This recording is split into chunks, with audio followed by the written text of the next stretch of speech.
fellow citizens, good evening. Today, May 7th, 2025, marks 120 days since I had the profound honor of being sworn in as the President of the Republic of Ghana for a new 4-year term. It is a day that I specifically noted on our calendar to come before you, the people of Ghana, to account for the critical first steps we promised to take in our initial months in office. Our campaign was anchored on the vision of building the Ghana we want together. And our manifesto, Resetting Ghana, laid out a bold yet pragmatic plan for national recovery and transformation. Central to this plan was a social contract for the first 120 days, a set of specific actionable promises designated to enable us hit the ground running and signal our unwavering commitment to change. I stand before you tonight to update you on how we have delivered on these promises. To the people of Ghana and the world observing our progress, let me state clearly, we made promises and we have kept them. Our first 120 days have been defined by decisive action, a commitment to transparency, and a relentless focus on laying the foundation for building the Ghana we want, a just, prosperous, and united Ghana. Let me now walk you through the progress we have made on the specific commitments outlined in our 120-day social contract. We promise to form a lean and efficient government. I promise to nominate the complete list of cabinet ministers for parliamentary approval within the first 14 days and to constitute the leanest and most efficient government under the Fourth Republic within the first 90 days. As promised, I announced the complete list of my cabinet ministers for parliamentary approval within the first 14 days of being sworn in. They were all successfully vetted and approved, and they have hit the ground running. Indeed, I have so far appointed only 56 ministers and deputies so far, the smallest number of ministers and deputies appointed by any president in the Fourth Republic. We've also nominated our metropolitan, municipal, and district chief executives, and they are going through the various phases of confirmation to complete the formation of our governance team at the local level. Establishing a robust code of conduct. I have committed to establishing a robust code of conduct and standards for all government officials to instill integrity and accountability from day one. Building on my previous efforts, we have reworked and finalized a significantly improved version of the Code of Conduct for government appointees.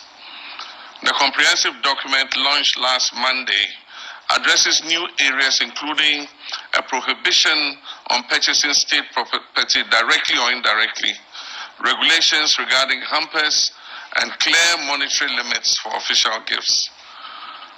I've left my appointees in no doubt that I'll bring down the hammer swiftly and strongly if they breach any of these provisions.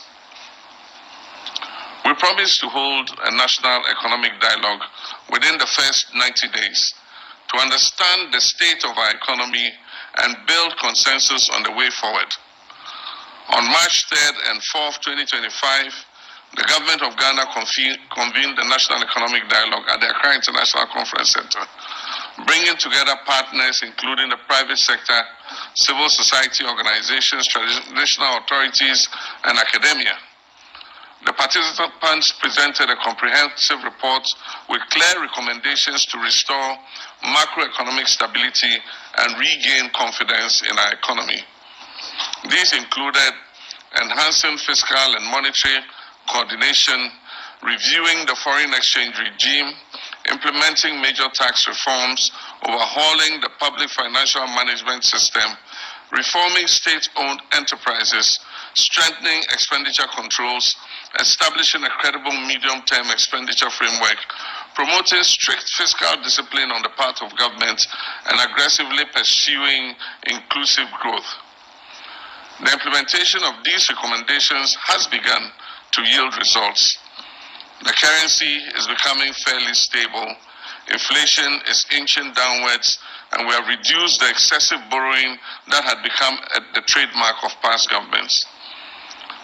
The report also provided valuable advice on promoting industrialized agriculture and aligning skills development with national priorities. We've taken this advice seriously, and implementation is underway, guiding our economic policy decisions. Following the recommendations of the National Economic Dialogue, we've amended the Public Financial Management Act 2016, Act 921, to introduce a debt rule that aims to reduce the ratio of debt to GDP to 45% by the year 2034.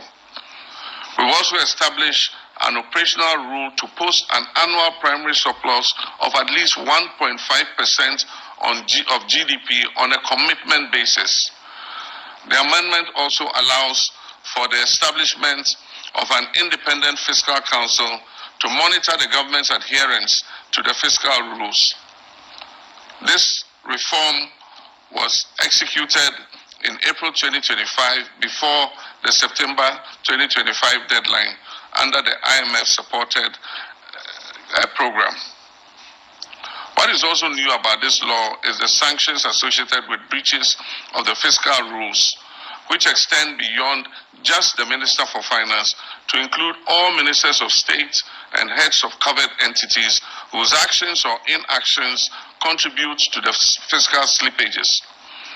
Government has commissioned the Auditor General and 2 international audit firms to audit payables and commitments to validate their legitimacy and values and provide recommendation for corrective measures.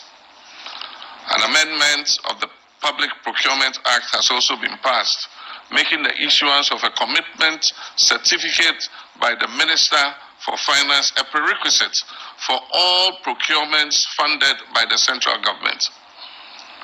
Scrapping draconian taxes to alleviate hardship and ease the high cost of doing business.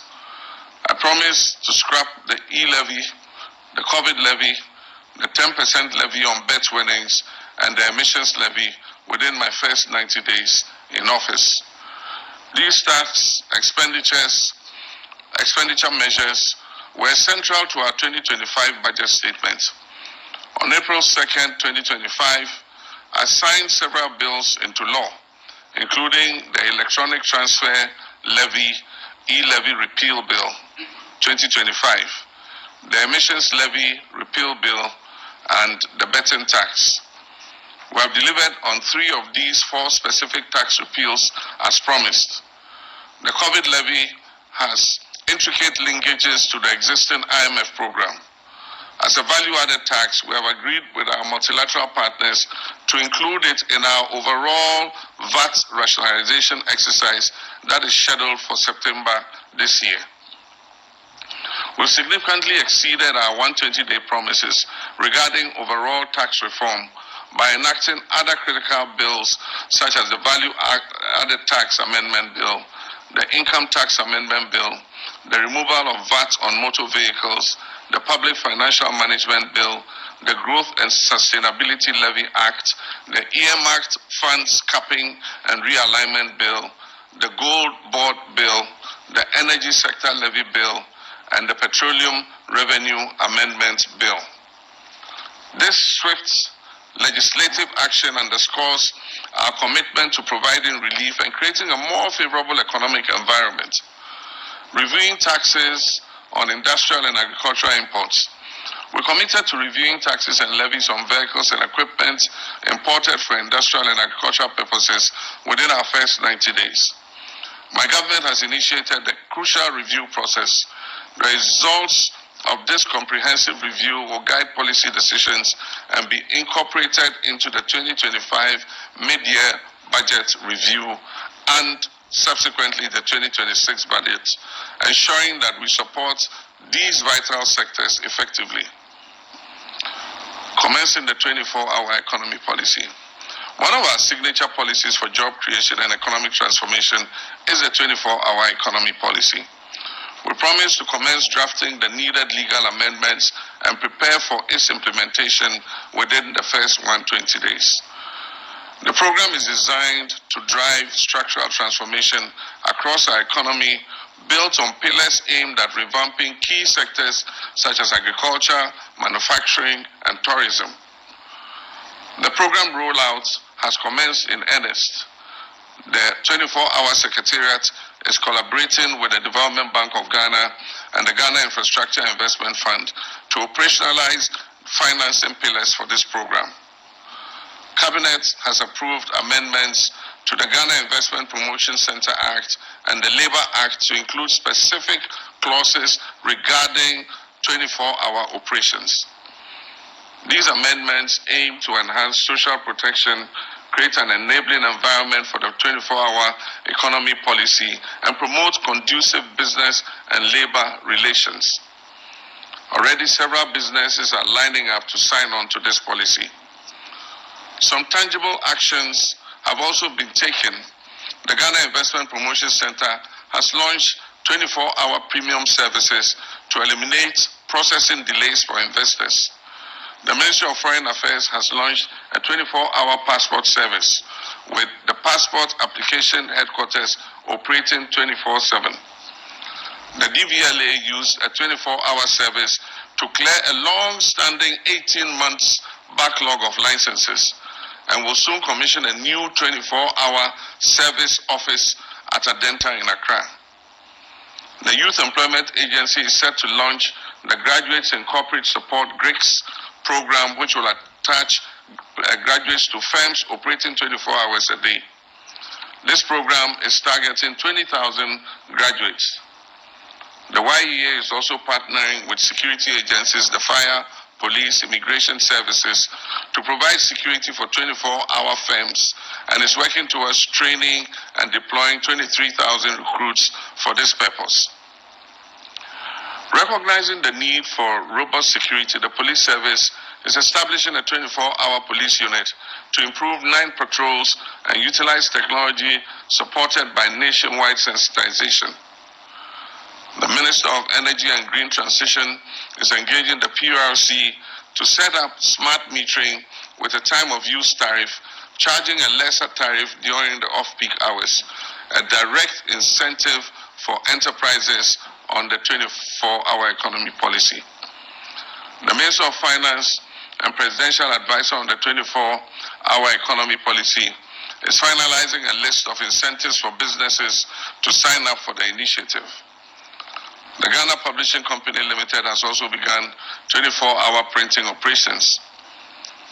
In fulfillment of the 120-day commitment, we're pursuing new avenues of job creation, expanding employment opportunities, particularly for young graduates, and empowering the private sector as a key driver of sustainable job creation. We promise to establish an accelerated Export Development Council to promote exports as a key strategy for economic transformation. I'm glad to report that on Monday, I inaugurated a 19-member Accelerated Export Development Advisory Committee, which I chair myself. This committee will monitor export activities and performance across all ministries, departments, and agencies, including the Ghana Export Promotion Authority. We will not accept any business as usual attitude. The committee's functions include reviewing performance reports, monitoring targets, refining trade policy, deliberating on international trade issues, and providing policy guidance for exports. Ghana's export sector faces challenges, including cumbersome documentation processes, requirements from under-resourced regulatory bodies, and inefficiencies at our ports. According to the International Trade Center, these inefficiencies cost Ghana $4.3 billion yearly in losses, export losses. Sectors such as fisheries face contamination issues, and vital segments including women and SMEs remain underrepresented in our export sector. Establishing the Accelerated Export Development Authority Committee is crucial as a central platform for coordinating reforms, driving execution, and unlocking Ghana's full export potential.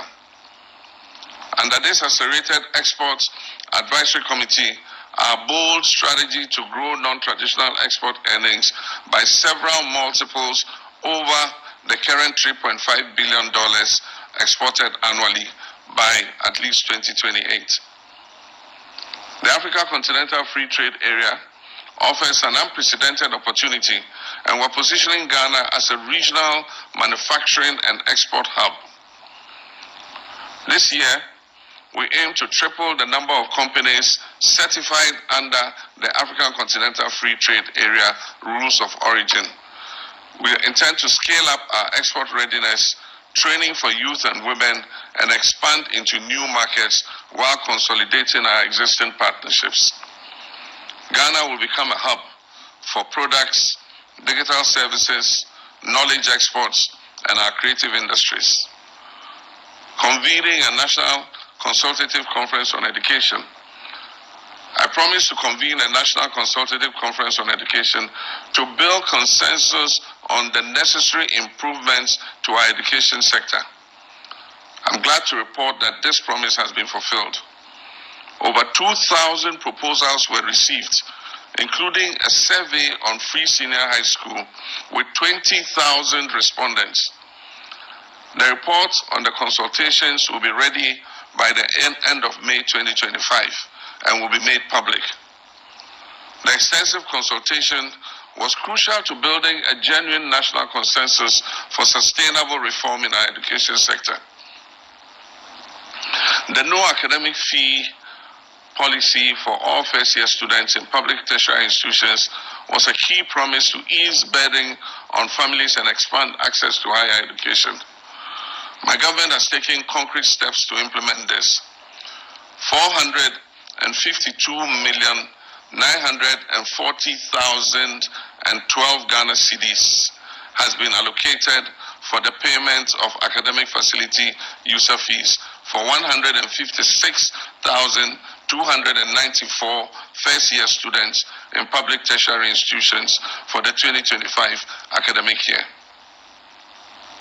Get Fund has also been instructed to pay the fees directly to the tertiary institutions, ensuring timely disbursement.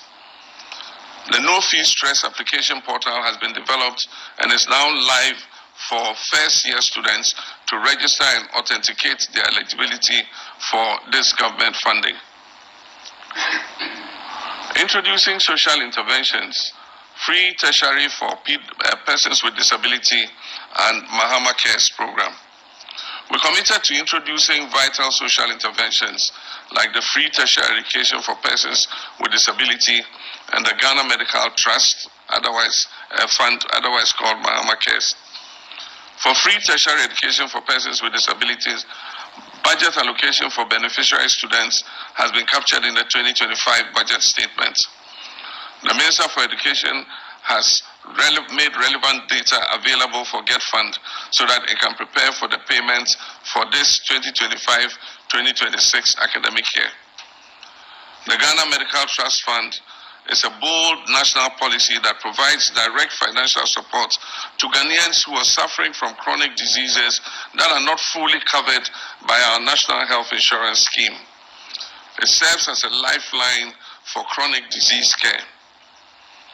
On April 29, 2025, I officially launched the fund at the University of Ghana Medical Center, where I pledged 6 months of my salary as my contribution to start. Vice President Nana Jane also pledged 4 months of her salary to the Mahama Cares Fund, and I have since directed that every government appointee of mine should contribute at least the equivalent of 1 month's salary to the fund. This includes CEOs and all other appointees. I encourage every Ghanaian to contribute as you are willing and able. The short code for the contributions across all mobile networks is *225#. *225#. Disbursement to support needy patients will begin once the governing board is put in place. The draft Ghana Medical Trust Fund bill is ready and will be presented to Cabinet at its next sitting for approval and forwarded to Parliament when it resumes from recess. We are united in this mission to touch lives and bring health, healing, and hope and joy to our people.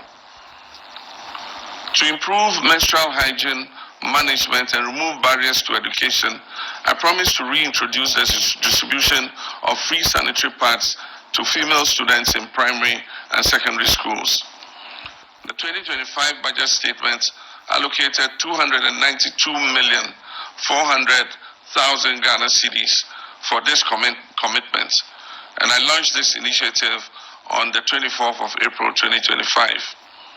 Procurement is ongoing for over 6 million sanitary pads, with each student receiving 3 packets per term at the basic level and 4 packets per semester at the secondary level.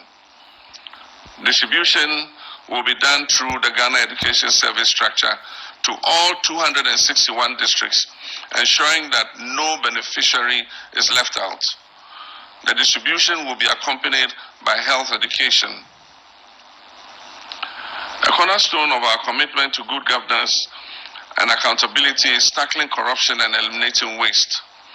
I promise to initiate inquiries and forensic audits into several critical matters of public interest. This war against corruption continues unabated.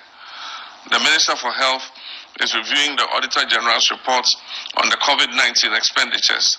After the review, the appropriate actions will be taken. The Sputnik V scandal is under investigation. The Minister for Finance has launched an inquiry into the collapse of indigenous banks and financial institutions. And make no mistakes, facts will be unearthed, culprits will be punished, and lessons will be learned. The Minister for Energy and Green Transition has commenced investigations into the PDS scandal. Deloitte and Touche is conducting an independent audit of the National Cathedral project. I expect their report by the end of this month. A number of officials have been invited and questioned concerning the 13th African Games. On April 30th, 2025, the Attorney General filed 11 charges against the former National Signals Bureau Director General and others for various offenses. Charges will also be filed in the Accra SkyTrain and the National Service Ghost Name scandal. The Office of the Presidential Advisor on Corruption will continue to receive complaints and reports regarding graft for onward transmission to the Attorney General, building on the success of the oral mechanism, which received over 2,000 complaints in just a few weeks. As promised, my commitment to fighting corruption is not limited to recovering loot from past appointees. We will also ensure that our own appointees serve Ghanaians responsibly and are held to the highest standards of accountability.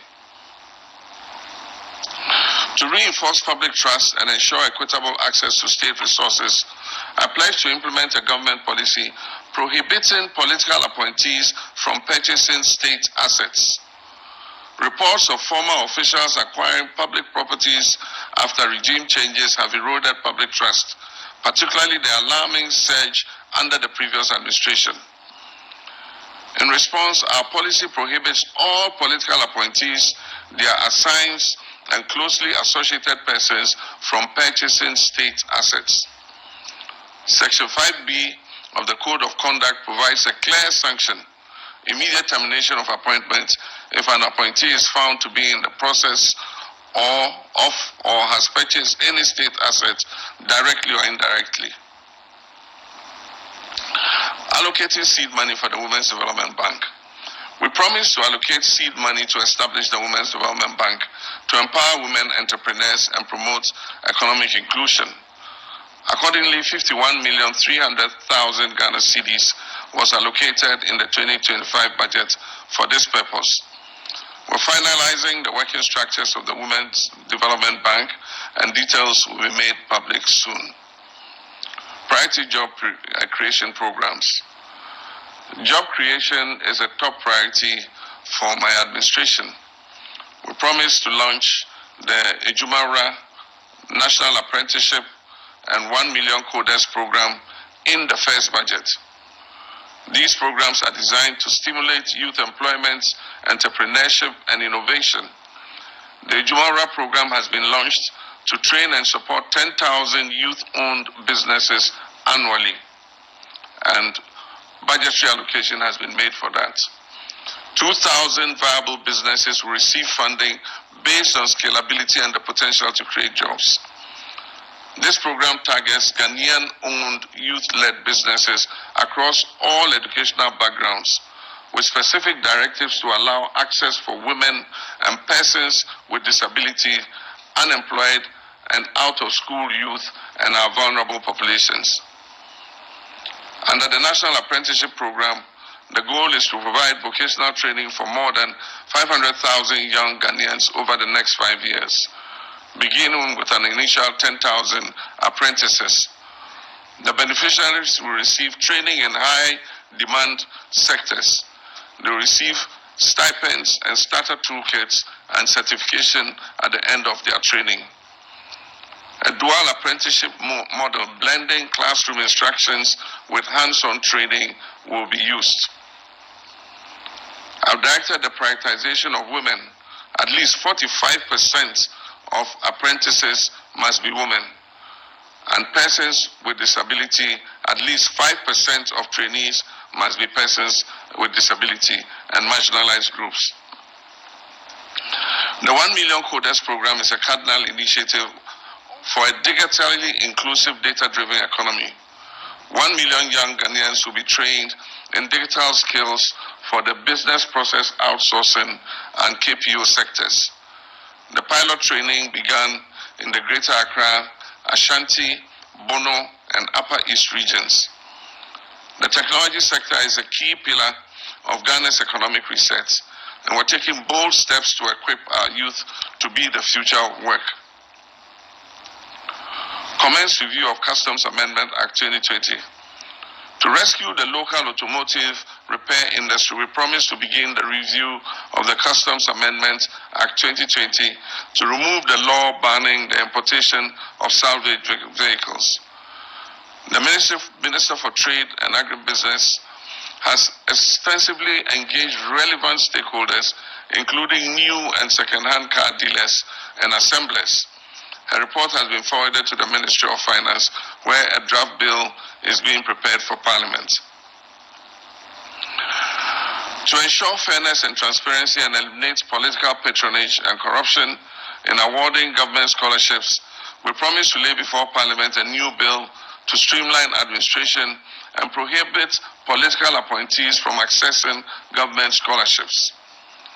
Cabinet has given policy approval for the new Scholarships Authority Bill to be laid before Parliament to fulfill this promise. I hope Parliament will consider and pass this bill expeditiously when it resumes sitting.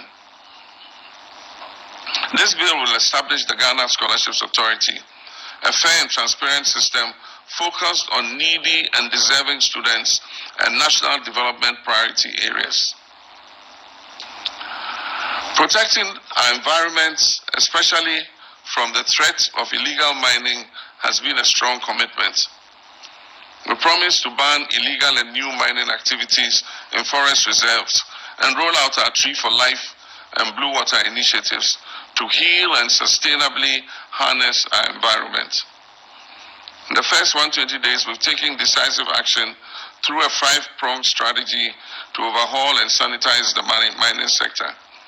This includes regulatory reforms and strengthening the law enforcement, including joint task forces, arrests and seizures of mining equipment, stakeholder collaboration, reclamation of degraded lands. 7 out of 9 forest reserves have been reclaimed. Illegal miners have been flushed out of these forest reserves. Concerning the ban on mining in forest reserves, on March 20th, 2025, a legislative instrument, LI 2462, was presented to Parliament to amend the Environmental Protection Mining in Forest Reserves Regulation. This amendment removes the President's power to grant approval for mining in forest reserves. I plan also to amend the Minerals and Mining Act 2003, Act 703, to completely prohibit mining in forest reserves. This would effectively, meticulously, legally, and entirely ban mining in our forest reserves. The Ministry of Lands and Natural Resources has launched the Blue Water Initiative to restore our water bodies in collaboration with the Ministry of Environment. This initiative aims to train and deploy Blue Water Guards to monitor and protect critical water bodies and prevent further pollution. At the same time, experts are working to clean up our polluted rivers. The Tree for Life Reforestation Initiative was also launched on March 21st, 2025, to restore degraded lands and combat climate change. This project aims to plant over 20 million seedlings annually nationwide, including through the One Child Per Tree policy to inculcate environmental consciousness in our youth. By combining enforcement, policy reform, technology, and community engagement, we're on track to reclaim our environment and ensure responsible mining for future generations, achieving the expected outcomes of reduced illegal mining, cleaner water bodies, restored forests, and stronger governance. To transform Ghana into the preferred tourism destination and showcase our rich heritage, we promise to launch the Black Star Experience Initiative as our flagship culture, arts, and tourism brand. I launched this initiative on May 1st, 2025. The Black Star Experience is not a one-day event, but a structured year-round program designed to showcase Ghana's excellence through monthly themes and events spanning heritage, music, fashion, gastronomy, innovation, and more. The approach is to create a seamless and immersive experience for local and international tourists, ensuring year-round engagement, boosting our economy, and celebrating the vibrant tapestry of Ghanaian culture. We promise to commence investigative processes into security agencies to purge state security agencies of militia and vigilante elements and enhance professionalism. A board of inquiry has been established by the Ghana Armed Forces to investigate recent recruitment processes, aiming to uncover discrepancies and implement corrective measures. Robust background checks are ongoing for all recruits and serving personnel, and mandatory ideological reorientation sessions are planned to reinforce military neutrality, national unity, and loyalty to the state and the Constitution. A biometric database is being introduced to cross-check personnel against national criminal and security intelligence records, automatically disqualifying applicants linked to political vigilante networks. This aims to decentralize and depoliticize recruitments. Similar processes are underway across other security agencies, including the police, fire, service, and prison services. Reopening investigations into major unresolved criminal cases. Delivering justice is crucial for national healing and trust in our institutions. And so we promise to open investigations into major unresolved criminal cases, including the 2020 elections killings, Ayawaso West Wogombai election violence, and the murder of Ahmed Swale and Silas Wolochami. The new Inspector General of Police has established a special task force. Investigations have been reopened and progress is being made. In the tragic murder of Ahmed Hussein Swale 6 years later, the police service have made an arrest and the suspect was arraigned before court and remanded. Investigations are also ongoing into the election 2020 Tishuman South incident where 2 lives were lost.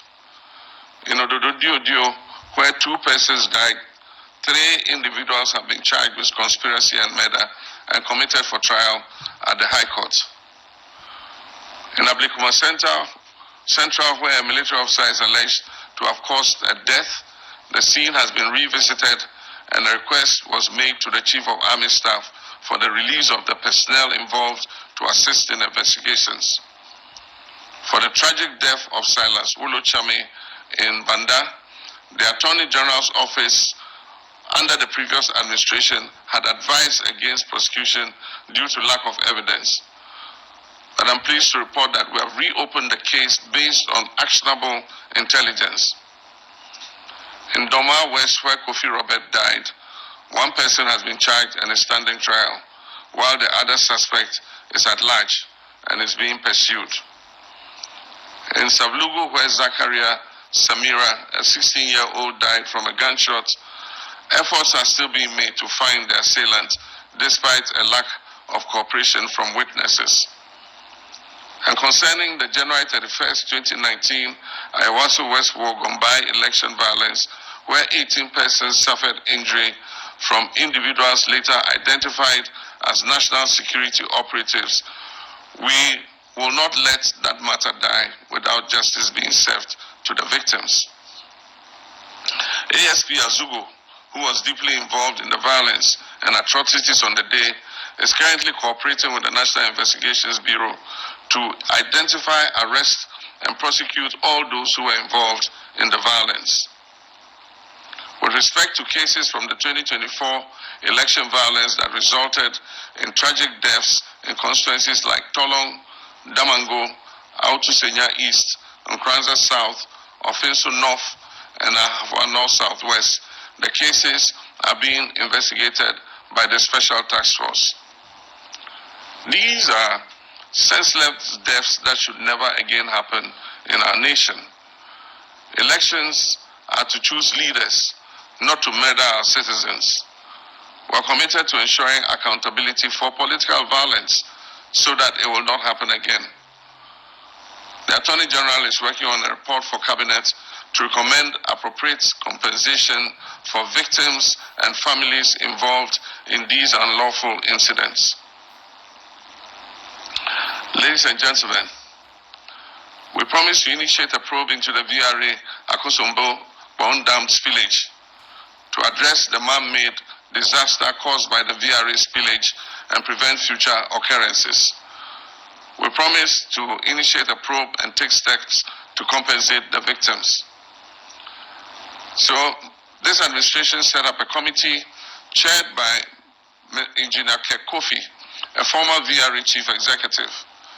The committee has recommended strategies to prevent future occurrences, including establishing what is called a controlled spill flood plan and implementing downstream engineering solutions for flood management. I've directed that the recommendations be implemented immediately. I further indicated that if they are not properly implemented and another destructive VRA flooding occurs like in 2023, the VRA CEO and deputies must resign or be sacked. Initiate immediate steps to compensate flood victims. The 2025 budget has made provisions for the compensation payments, and a team has been put together to coordinate the compensation exercise.